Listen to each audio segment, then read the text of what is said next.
There he is. There he is. What's up, brother? What's going on, man? Nice to see you. I feel like we talk all the time, but I haven't I seen know, you. right? How's life? How's life? Life is going outstanding, man. You know what's so funny? I What? just got off of a Zoom call about 15, 20 minutes ago with a chief hospital corpsman who is currently a medical recruiter. Really? Yep, out of Baltimore area. Kind of, you know which station she is. I think it's Hanover. Uh-huh. I Yeah, don't. so she Oh, uh, you may I don't know whether you know her directly or yeah. not, but Yeah. I told her about you as well, Yeah. and that your group and everything. So if it's all right with you, I'd like to try to link her up with you a little bit. Yeah, of course, man. Anytime. We had our first true one-on-one session today. She'll Yeah. be applying next year, Okay. and she got to sustain superior performance and everything else. I'm pretty sure she'll be able to get that package together.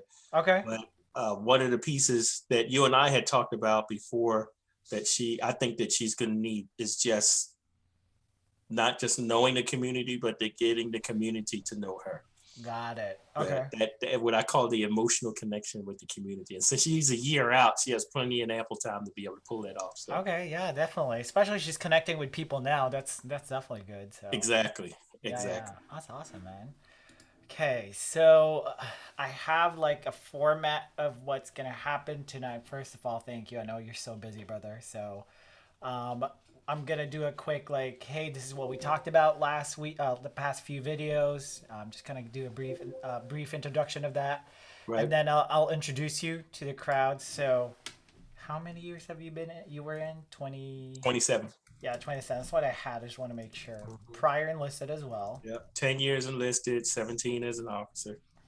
Enlisted 10 years. 10 years enlisted, you said?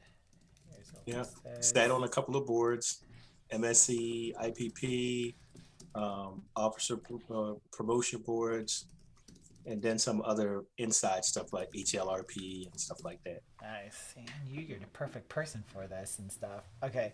And then Oh, yeah, I'll I'll introduce you real quick. I'm not gonna go in depth with your bio, just so they know that you're a credible human being, which I know you are. definitely. And And then if you want to throw in there that by the grace of God, we have the privilege of helping 67 people get their commission. there you To this, go. yeah, 67 people. 67. 67 people commissioned. Am I part of that 67? Yes, sir. Oh, there you go. Of course. It's like I better be part of that 67. Yeah, man. All right. And then after that, I'm gonna get right into the questions. I kind of showed you the screenshot Yes. already, so I like doing that to my special guest just so you're not caught off guard and everything. I'm gonna do it a little different this time too. I'm actually gonna start our Zoom and then I'm gonna connect it to Facebook, that Facebook group, so we're gonna be kind of live. Okay. But I'll only entertain questions that I think that we haven't covered yet or anything. So then we'll close it off with, hey, any message for the, you know, Right. aspiring applicants. Hmm. And then I'm pretty sure I will also hit you up with other future videos. So Easy day. Hey, yeah, you lead, I follow, my friend. yeah. So what we're doing right now is we're on the stage of breaking down the application. So last time Captain Boyce and Commander Scory did the CO recommendation, got Hmm. tons of like good reviews on that one. So now we're into letters of recommendations, and people are like anticipating this kind of thing. So Hey, when you get a chance, shoot them a message and be like, Mo Taylor said, "Oh man, it's tough having to follow behind them." You know? I let them know. Yeah, I let Yeah, them. They were. Roderick is good people, and Beth, that's my homegirl from back in the Pentagon days. So Oh yeah, yeah. yeah, She's in DHA right now. She's in yeah, DHA. Yeah. So doing great things as a EA, right? yep. So we're in the rope. And then Captain Boyce was like, hey, Aaron is like, I don't do this a lot, so you're lucky you got the deputy MSC chief. I tell you, it was so funny. He used to teach for me when I was the Pommy course director, and I used to Really? laugh. Okay. Yeah, I used to laugh. Boy, but Commander Boyce walks into the room. He just got that command presence. You know, he Uh-huh. walk in the room, everybody like Yep. type Because of he deal. has that like face, The like so, like demeanor, yeah, the demeanor very serious, but so when he starts joking, you're kind of like, okay, right? I'm gonna laugh, right? Exactly. I remember my exit interview with him. It's like, relax, Aaron. It's like, you've been here for a year and still like tense. Like, sir, because I can never read you. And he's Yes, like, right. that's my goal. It's like, that's my goal. Good people, though. Good people. Definitely, definitely. All right. So I'm going to go ahead and connect us to the video real quick, to the Zoom thing. Give me 2 seconds, kind sir. Share in a group. MSC IPP.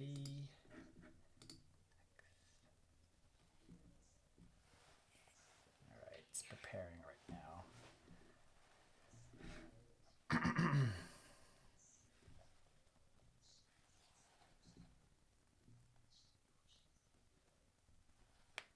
All right. Preparing.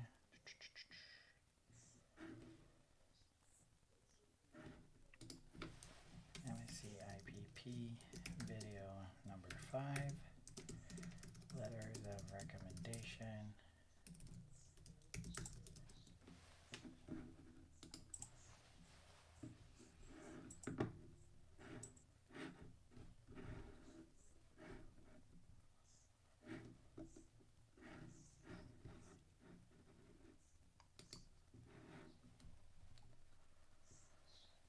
All right, almost there, brother. No worries. Oh, thank you. I know it's Friday evening. It's like, hopefully Mo's okay with it. All right. Oh yeah, easy day. All right. I think we're about to go live. You know, this is a passion of ours. It's a passion of yours too. Yep, I'm very So passionate. You know it. it doesn't matter what time. Uh-huh. All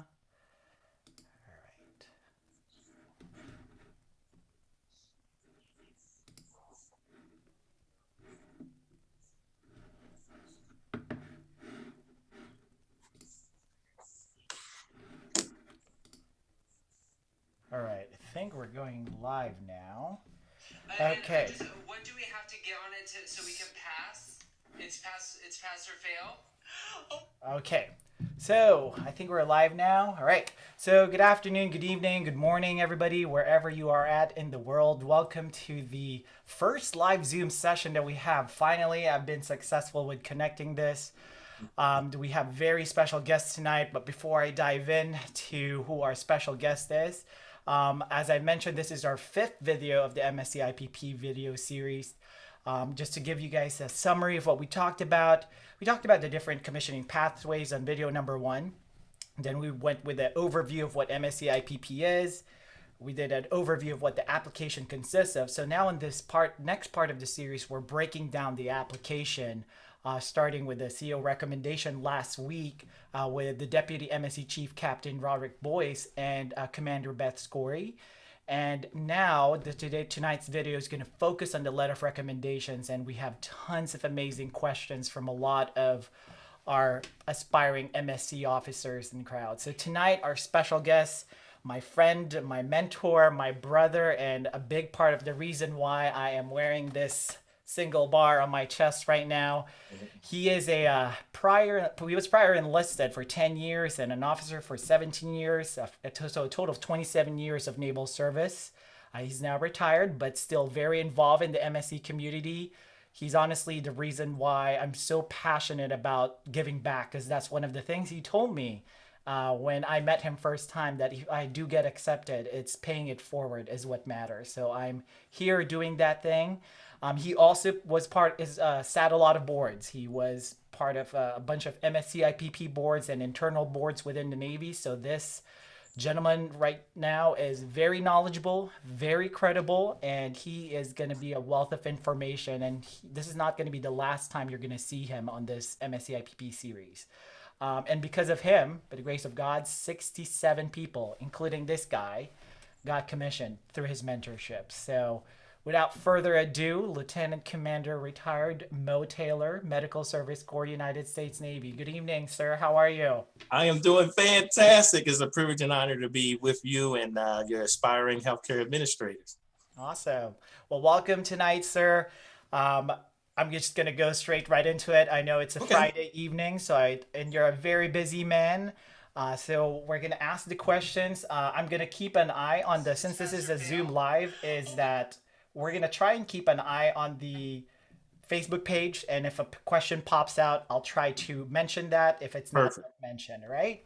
So You first got it. question, sir, is there's a saying, it's all about who you know, because that's how they put it on the Facebook group. Right. Does a letter weigh differently if you receive a letter of recommendation from an admiral who does not know you versus an officer that knows you personally? What are your thoughts on that, sir? All right. So let me first debunk the myth. Everybody says, "Oh, it's all about who you know, Lieutenant Abreu. It's about who you know." That's a lie. All Mm-hmm. right. Most important is who knows you. Mm-hmm. At the end of the day, your role, your responsibility as an applicant is to have an emotional connection with the community that you're trying to join. All right. So it's not who you know, is does the medical service corps community already know you? When your application hits the board, do they look at it and says, "Oh, Bray, we've been waiting on this guy. How come you're not there yet? How come you're not a naval officer yet?" Right. Mm-hmm. That's the most important piece of that puzzle. As far as the letters of recommendation, let's break it down a little bit. Okay, let's take off the uniform. Let's break down into basic human dynamics. Mm-hmm. Look at everything as the world is a big gang, and you are trying to get into my gang. I'm a medical service corps officer. I'm the mob boss, right? Lieutenant Abreu is bringing one of the young folks that's on this call right now into the room and saying, "Hey, sir, I think this person has what it takes." Mm-hmm. So the first thing I do, remember, we're a gang, is I pull my glasses down and look at like, "Really? You want to be a part of my gang? Tell me about my gang," right? Who is it that's sponsoring you to bring you in? It needs to be somebody that I know. I've heard a lot of things, and as you probably already know, I was a flag aide as well. Mm-hmm. So during my flag aide times, everybody comes to the admiral, "Admiral, can you write me a letter?" Uh-huh. And these are the things. This is really important that folks on the sound of my voice need to hear. Part one, the admiral looks at the name and asks, "Do I really know this person?" Mm-hmm. Now, the answer to that is going to dictate the type of letter you get, because a letter is not a letter, which is not a letter. Mm-hmm. So if I knew, for example, if Aaron, you came to me and says, "Hey, can I get a letter of recommendation?" Well, I know you. I know what you bring to the table. I know that you're dynamic, you're an influencer, and you can fix whatever is broken. Mm-hmm. So you're going to hear and read and see the passion in my letter talking about you. Mm-hmm. Now, what if you work for me and you got some evals from me or whatsoever, but I don't really know you? Then you're going to get a good letter. It'll be kind of lukewarm. But if I don't know you at all, and I have time and I'll set up some time to talk to you for a few minutes, I'll give you a letter, but it's going to be pretty bland. So there are actually 3 different types of letters that you're going to get from these senior naval officers. Mm-hmm. You'll want the one where, though, as I mentioned before, they know you, they know what you bring to the table, they can speak passionately about you. That's just one aspect of it. But the next piece of the puzzle is your application is communication to this board. Mm-hmm. And this board is trying to decide, how much risk do I take by selecting you? Mm-hmm. And how you put your package together mitigates that risk. So where I'm going with this is, as a healthcare administrator, if I write a letter for you because you want to be a healthcare administrator, and you've already done your homework on me before you ask, so you know that I have a good service reputation. In other words, my counterparts and superiors actually like me, because if you're just going for the rank, that can kill you. I could be someone that's hated. As soon as they see my letter in your package, you're done, right? That's important to know that. So the applicant, there's a lot of work that they have to do on their end to, I think my wife called it Google stalk. Folks, you really need to do your homework. Okay, is this individual who I'm trying to get something from, does the community honor and respect them? Because that's going to matter in whether my package has weight or not. So that's most important. And then the next piece of the puzzle is, are they someone that brings credibility to your package? Now, I've heard folks, and I've seen 1,000 applications and 1,000 packages. And just because you have a flag letter in your application doesn't mean that your package is better than somebody that got 3 LORs from lieutenant commanders or commanders. Mm-hmm. Those 3 lieutenant commanders could be assistant specialty leaders. They easily, and that are medical service corps assistant specialty leaders, they knock out that admiral just like that. It's not the rank, it's these people who we know that's already in our community tells us that there was a lower risk in picking up Lieutenant Averill, right? Picking up me. Because we know them, we know what they bring, they're company people, they know what we need, they know the direction that we're going, and they have already put their own service reputation on the line to say that this person right here is the one. Mm-hmm. So it's not about who you know, it's who knows you. And with your letter of recommendation, it's does the community honor and respect that person? Do they know them? Mm-hmm. Now, let me give you an example. Let's say if I was an OS1, right? And all of a sudden, you bring to me this HN, and you tell me this person's going to make a fine OS2. And I'm looking at you like, well, can they even spell OS1? Do they even know what OS means? Uh-huh. They don't know anything about my community. If I bring that person in as an OS2, there's going to be OS3s and OSSNs that's going to run circles around it because they know nothing. Correct. Right? So how are you going to tell me that this person is going to be good? Yeah. Right? Likewise, if it's a nurse, letter recommendation, if it's now a line is a little bit different to a degree because there's a line officer on every board. Mm-hmm. So depending on that line officer, and if that line officer really knows you, that letter has a lot of weight. Mm-hmm. Okay. But if it's just like an engineer or for someone like a chaplain or someone that's completely outside of the community that's not aligned like a SWO or a submariner, someone that's a warfighter, then yeah, it's really a waste of piece of paper. Got it. The community needs to know that, okay, how do you know that this person is going to be a good medical service corps officer if you're not a medical service corps officer? Got it. And it's pretty rough, but that's the facts. That's the truth. Okay. And I'm glad you mentioned that, sir, because that was actually one of the questions is a lot of people are asking, hey, do I need to have MSC officers in my package or for my letter of recommendation? I know personally speaking, when I submitted, I think you mentioned this too, is I did not have a MSC flavor on my LORs. Right. I had like 2 nurses and a dentist. He was like, hey, this nurse and dentist is good, but put in an MSC in there because he's the one that can vouch for your ability to be part of our community. And I'll never forget that. So correct. Now, every now and then you'll hear people say, yeah, but in order to do that, like if I have different letters from other communities, that diversity is going to show forth. Remember, you are trying to join a gang. That's a high level hierarchy type of a thought process, and it's worthy. And you're right, in all honesty.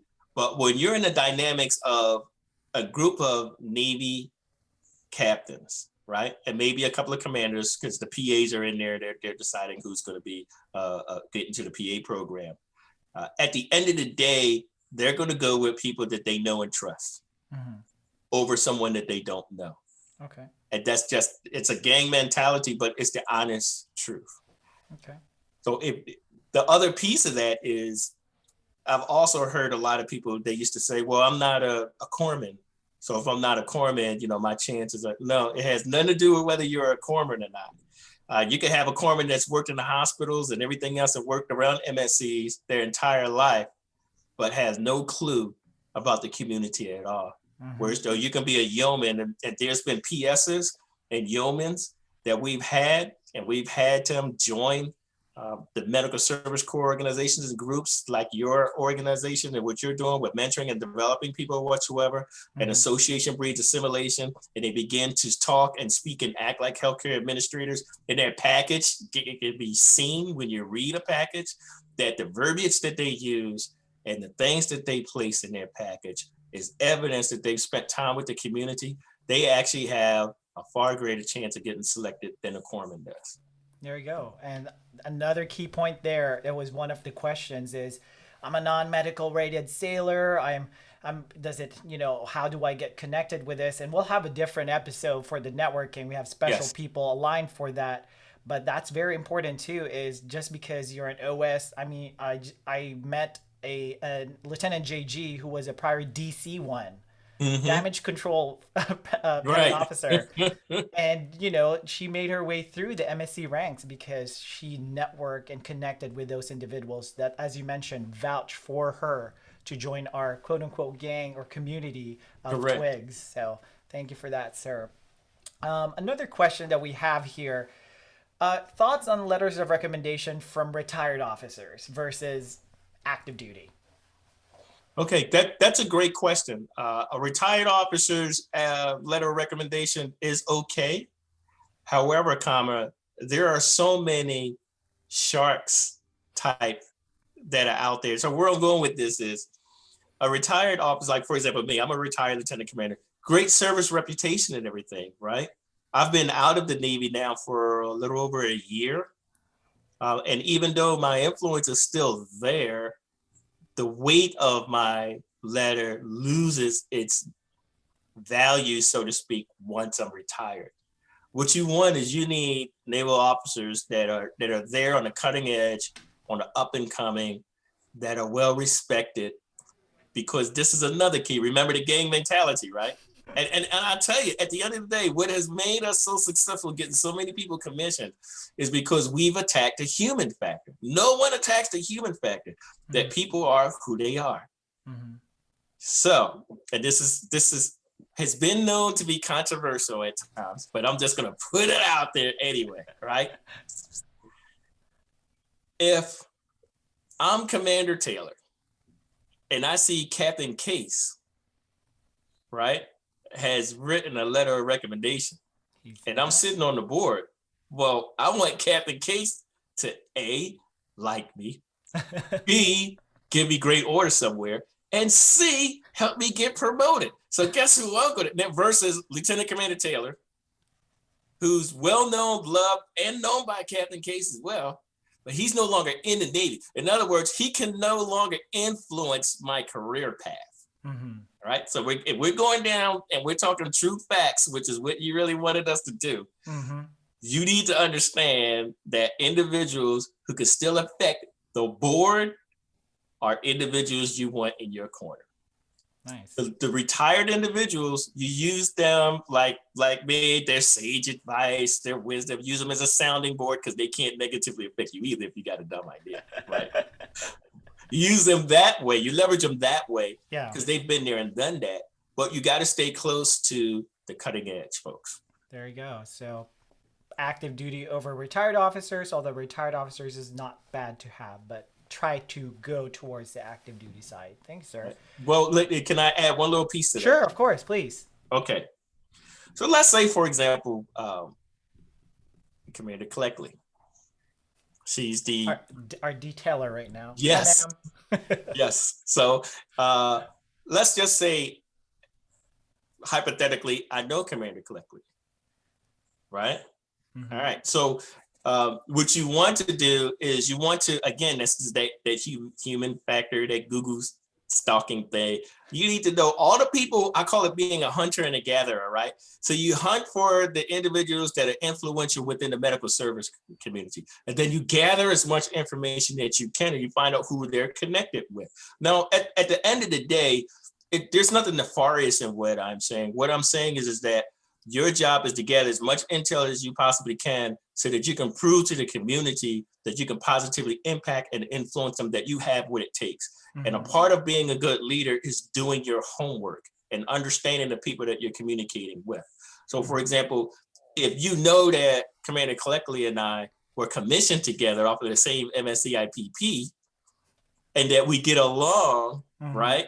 Then as a retired guy, you could tap my advice on issues. And then if by chance Commander Cleckley or whosoever and I are talking, I can talk about, oh, well, you know what? I was talking to Aaron and this, that, the other, and I think he'd be good for this job and stuff like that. Now, of course, the naval officer who's still on active duty, it's their responsibility to make the best decision for the United States Navy. But every little wicket that you can get in your cap, so to speak, Mm-hmm. that nods towards your direction from people that they respect, that have grown up with them, that has weight. So there's a place for retired personnel, not in the LOR though. There you go. Perfect. And I like that you mentioned, I just kind of want to caveat too, just because you know a big wig retiree or a big wig officer, it's not enough to get your foot in the gang, right? The twig Right. community.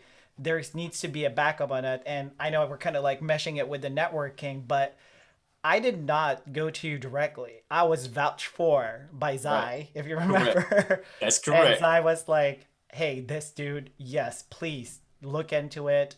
And I saw you in person. It's like, you're the one. Got it. Have a seat, Right. Chief, Mhm. please. Let's take a look. So Right. there's that part of it too that before I even like vouch for you, I need to make sure that you have the ability to do well in the MSC community as a healthcare administrator, as a PA, and so on and so forth. Because eventually they're going to be our replacement. So thank you for That's bringing. right.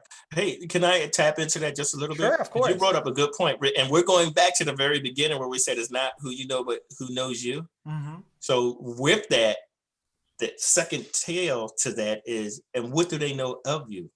Mm-hmm. Like we all think that we're the best things to slice bread. I'm the motivator. I'm the 5-0 sailor and everything else. Yep. But do they actually see you that way? Uh-huh. Because at the end of the day, for a senior officer to give you a letter of recommendation, the one that you want, remember we told you there's three tiers, right? Mm-hmm.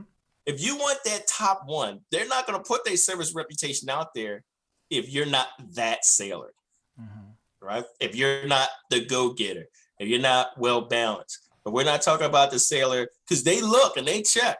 So a part of your package is your training jacket. Mm-hmm. And when they go in on the board, they're going to look at what your test scores were. And we all know if you didn't score above 50, you didn't study. So you didn't study, and your record shows that throughout your career, but you got straight A's college-wise, they're going to say, that's a risk. This sailor, although put a lot of effort into their education, is not well-rounded.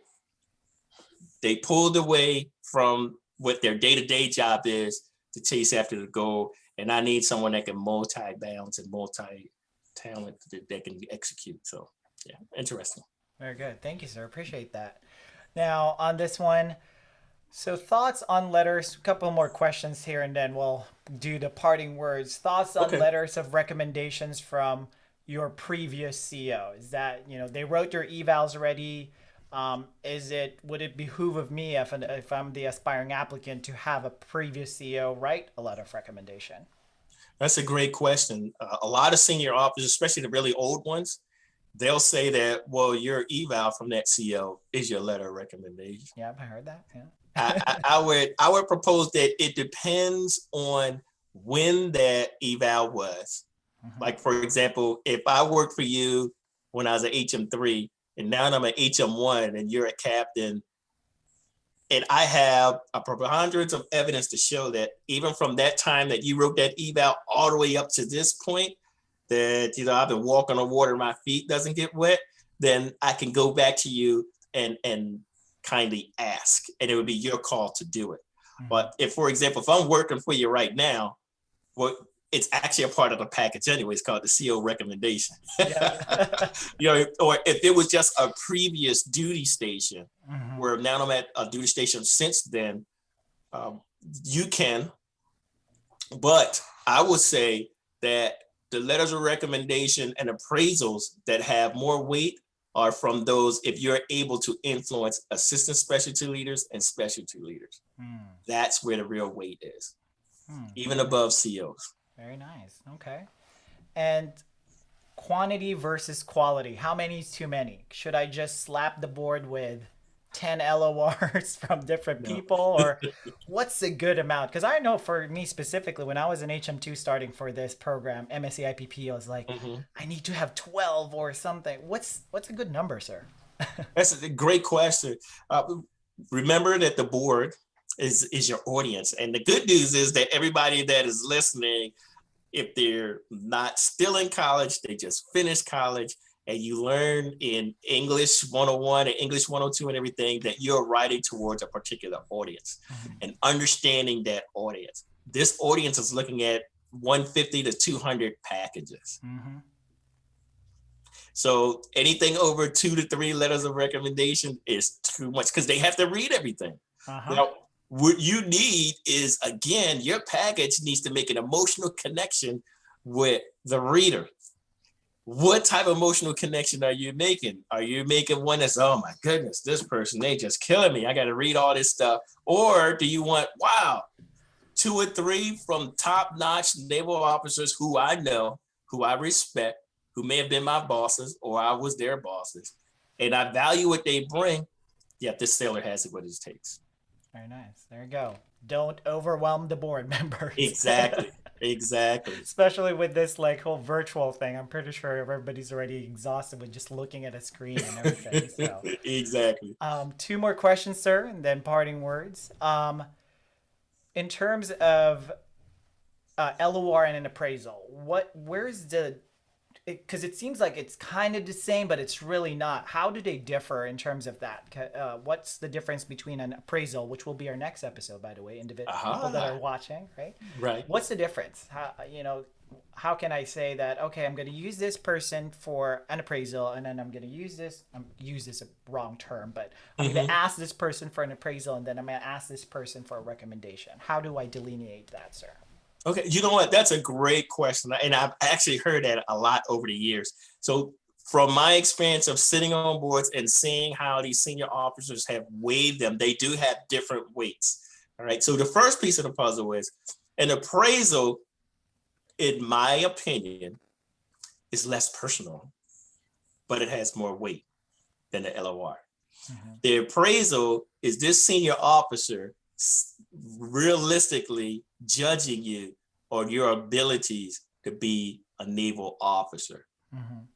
So if you're able to walk out of that appraisal with really high numbers, 10s, right? And then looking at the adjectives, these adjectives are describing you from their perspective.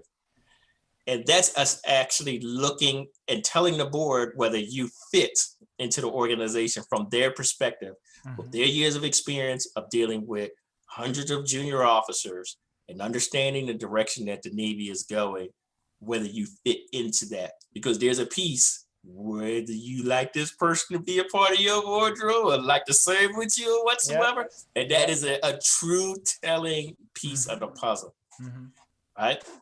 The letters of recommendation is more personal, right? And it's more geared towards the influence and the servitude of that senior officer that's providing that for you and their service reputation.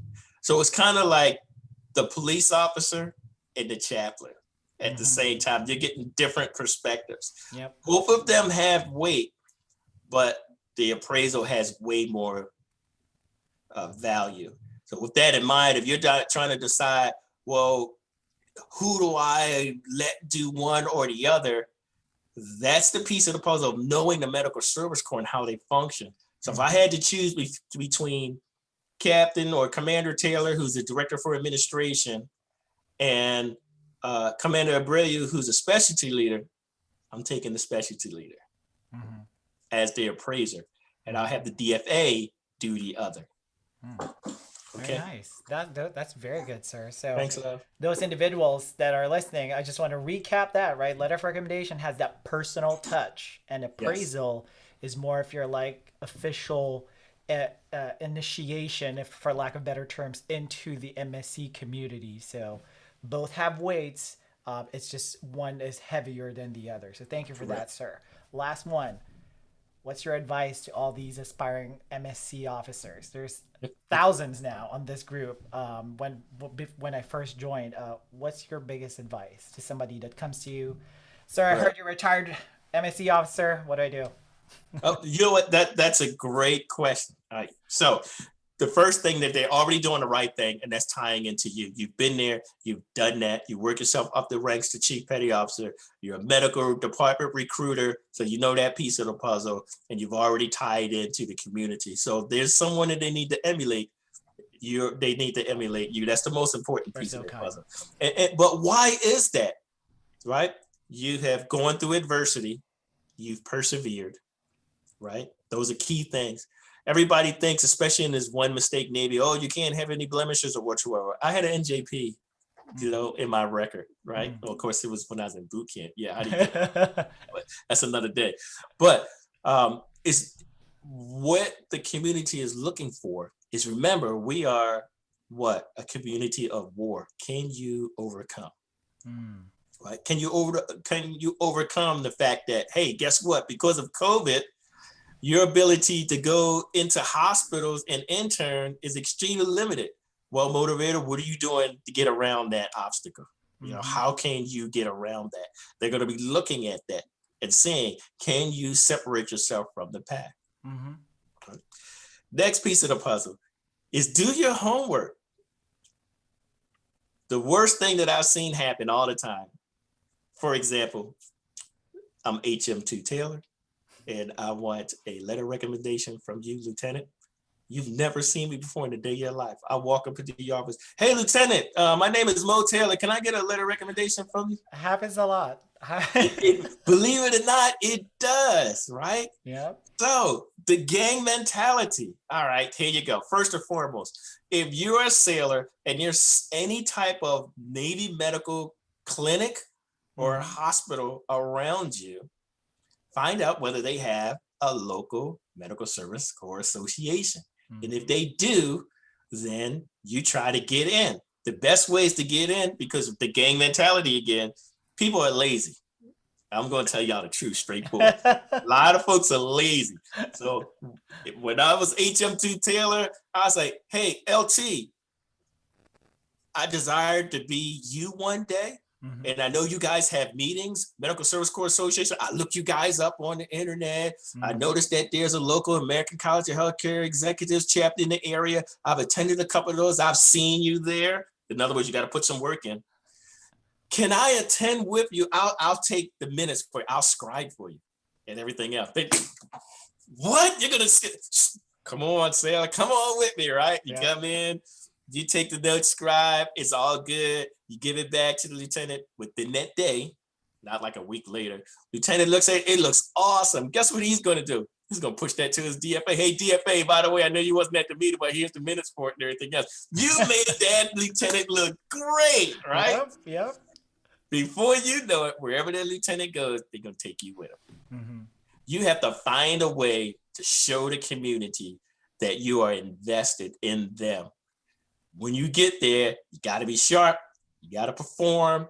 You need to be eloquent in your speech. So when they ask you anything, because the gang is going to step to you and ask you, what is about the medical service corps? What do you know about it? You need to know some stuff because you have one opportunity to make a first impression. Do your homework before you engage. Any worthy warrior knows his enemy before he goes into battle, right?